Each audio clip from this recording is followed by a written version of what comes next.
കലാപശാലയിലേക്ക് മാറുന്ന കാഴ്ചയാണ് ഇപ്പോൾ നമ്മൾ കണ്ടുകൊണ്ടിരിക്കുന്നത്. ഉമേഷ് ബാലകൃഷ്ണൻ കൂടി ചേരുകയാണ്. ഉമേഷ്, ഇവരുടെ ആവശ്യം ഈ ഫണ്ട് അനുവദിക്കുക എന്നതാണ്. അപ്പോൾ ആ ഫണ്ട് അനുവദിക്കുന്നതുമായി ബന്ധപ്പെട്ട് തുടങ്ങിയ പ്രതിഷേധം ഇപ്പോൾ ഒരു സംഘർഷത്തിലേക്ക് പോകുന്നു. പോലീസിന് ഒരു പരിധിവരെ അവരെ നിയന്ത്രിക്കാനാകാത്ത ഒരു അവസ്ഥയെ നമ്മൾ ഈ ദൃശ്യങ്ങളിൽ കൂടെ കാണുന്നുണ്ട്. എന്താണ് ഇപ്പോൾ വിദ്യാർത്ഥികളുടെ നിലപാട്? പ്രധാനമായി രണ്ട് ആവശ്യങ്ങളാണ് മുന്നോട്ട് വയ്ക്കുന്നത്. ഒന്ന്, സർവകലാശാല ഫണ്ട് അനുവദിക്കുക, സർവകലാശാലയുടെ കലോത്സവം നടത്തുന്നതിനുള്ള ഫണ്ട് അനുവദിക്കുക എന്നുള്ളതാണ്. രണ്ട്, കായികമേളയ്ക്ക് വിദ്യാർത്ഥികളെ ജയിച്ച യൂണിവേഴ്സിറ്റി തലത്തിൽ ജയിച്ച വിദ്യാർത്ഥികൾക്ക് ഉന്നത തലങ്ങളിലേക്ക് പോകാൻ കായികമേള ഫണ്ട് അനുവദിക്കുക എന്നീ ആവശ്യങ്ങളാണ് പ്രധാനമായി ഉന്നയിക്കുന്നത്. എന്തായാലും ഈ ആവശ്യം പൂർണ്ണമായി നിരാകരിച്ചിരിക്കുകയാണ്. ഈ സാഹചര്യത്തിലാണ് ഒരു പ്രത്യക്ഷ സമരത്തിലേക്ക് SFI ചുരുങ്ങിയത്. എന്തായാലും ഇപ്പോൾ രജിസ്ട്രാറുടെ ചേംബറിന് മുന്നിലെത്തി പ്രതിഷേധിക്കുകയാണ്. എന്തായാലും VC-യുടെ ചേംബറിലേക്ക് അവർക്ക് പ്രവേശിക്കാൻ, VC-യുടെ ചേംബറിന്റെ ഭാഗത്തേക്ക് അവർക്ക് പ്രവേശിക്കാൻ കഴിഞ്ഞില്ല. ആ ഭാഗത്തേക്കുള്ള ഗ്രില്ല് പൂർണ്ണമായി കൂട്ടിയിരുന്നു. പക്ഷേ തൊട്ട് സമീപത്ത്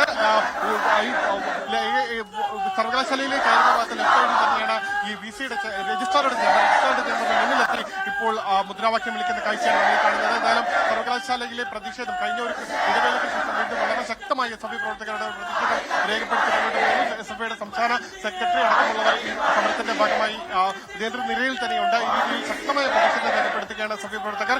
ഒരു ഘട്ടത്തിൽ പോലും വലിയ രീതിയിലുള്ളൊരു തർക്കത്തിലേക്കോ അല്ലെങ്കിൽ കയ്യാങ്കളിയിലേക്കോ ഈ സമരം പോയില്ല. ഒരു ഘട്ടത്തിൽ ഈ VC-യുടെ ചേംബറിലേക്ക് കടക്കുന്നതിന് സമയത്ത് SFI പ്രവർത്തകരെ പോലീസ് തടഞ്ഞിരുന്നു. ആ സമയത്ത് SFI പ്രവർത്തകരും പോലീസും തമ്മിൽ ചെറിയ രീതിയിലുള്ള സംഘർഷത്തിലേക്ക് കാര്യങ്ങൾ മാറിയെങ്കിലും അതിനുശേഷം വീണ്ടും വലിയ രീതിയിൽ ചെറുത്തുനിൽപ്പ് പോലീസ് നടത്തിയില്ല. പോലീസ് ഈ രണ്ട് ഭാഗത്തേക്ക് മാറി നിൽക്കുകയും SFI പ്രവർത്തകർ ഈ രജിസ്ട്രാറുടെ ചേംബറിന് മുന്നിൽ വരെ എത്തിയപ്പോൾ പ്രതിഷേധം തുടരുകയുമാണ്. രജിസ്ട്രാറുടെ ചേംബറിന് മുന്നിൽ നിന്ന് മുദ്രാവാക്യം വിളിച്ചുകൊണ്ടുള്ള പ്രതിഷേധം ആണ് നമ്മൾ ഈ ദൃശ്യങ്ങളിൽ കാണുന്നത്. SFIയുടെ സംസ്ഥാന സെക്രട്ടറി അടക്കമുള്ള ഈ പ്രതിഷേധത്തിന് നിലയിൽ തന്നെയുണ്ട്.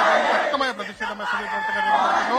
അവരുടെ ആവശ്യം ഈ യൂണിയൻ തെരഞ്ഞെടുക്കപ്പെട്ട യൂണിയനെ കലോത്സവം നടത്താൻ അനുവദിക്കുക എന്നുള്ള ആവശ്യമാണ് മുന്നോട്ട് വയ്ക്കുന്നത്. എന്നാൽ VC-യുടെ നേതൃത്വത്തിലുള്ളവർ പറയുന്ന ഒരു കാര്യം എന്ന് പറയുന്നത് ഈ യൂണിയൻ തെരഞ്ഞെടുക്കപ്പെട്ട ശേഷം ഇവർ തുടക്കത്തിൽ വന്നപ്പോൾ ഒരു സർവകലാശാല കലോത്സവം നടത്തിയിരുന്നു. അതുകൊണ്ട് തന്നെ ഒരു യൂണിയന് രണ്ട് കലോത്സവം നടത്താൻ കഴിയില്ല. ആ സാഹചര്യത്തിലാണ് ഇവർക്ക് കലോത്സവ ഫണ്ട് അനുവദിക്കാൻ കഴിയാത്തത് എന്ന നിലപാടിൽ ഉറച്ചു നിൽക്കുകയാണ് vice chancellor doctor Mohanan Kunnummal. അതേസമയം സിൻഡിക്കേറ്റ് യോഗം ചേരണമെന്നുള്ള ആവശ്യം സിൻഡിക്കേറ്റ് അംഗങ്ങൾ മുന്നോട്ട് വെച്ചിട്ടുണ്ട്. പക്ഷേ ഇതുവരെ സിൻഡിക്കേറ്റ് യോഗം ചേരാനുള്ള ഒരു തീരുമാനം VC-യുടെ ഭാഗത്ത് ഉണ്ടായിട്ടുമില്ല. കാരണം ഈ അക്കാദമിക് വർഷം എന്ന് പറയുന്നത് ഫെബ്രുവരി കഴിയുന്നതോടുകൂടി ഈ അക്കാദമിക് വർഷം പൂർണ്ണമായി അവസാനിക്കും. മാർച്ച് മാസം എന്ന് പറയുന്നത് പരീക്ഷയുടെ മാസമാണ്. അതുകൊണ്ട് തന്നെ കലോത്സവം നടത്തണമെങ്കിൽ അത് ഫെബ്രുവരിയിൽ നടത്തേണ്ട ഒരു സാഹചര്യമുണ്ട്. അല്ലെങ്കിൽ ഫെബ്രുവരിയിൽ അതിനുവേണ്ടിയുള്ള ക്രമീകരണങ്ങളെല്ലാം നടത്തണം.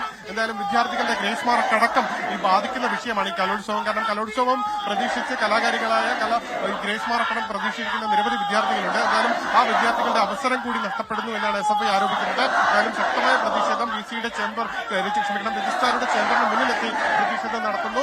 ലോകത്തെവിടെയായാലും ഏത് സമയത്തും 24 വാർത്തകളും ഓഗ്മെന്റഡ് റിയാലിറ്റി പാക്കേജുകളും എക്സ്പ്ലെയിനറുകളും വിശദമായി കാണാൻ ഞങ്ങളുടെ YouTube ചാനൽ നിങ്ങൾക്ക് സബ്സ്ക്രൈബ് ചെയ്യാം.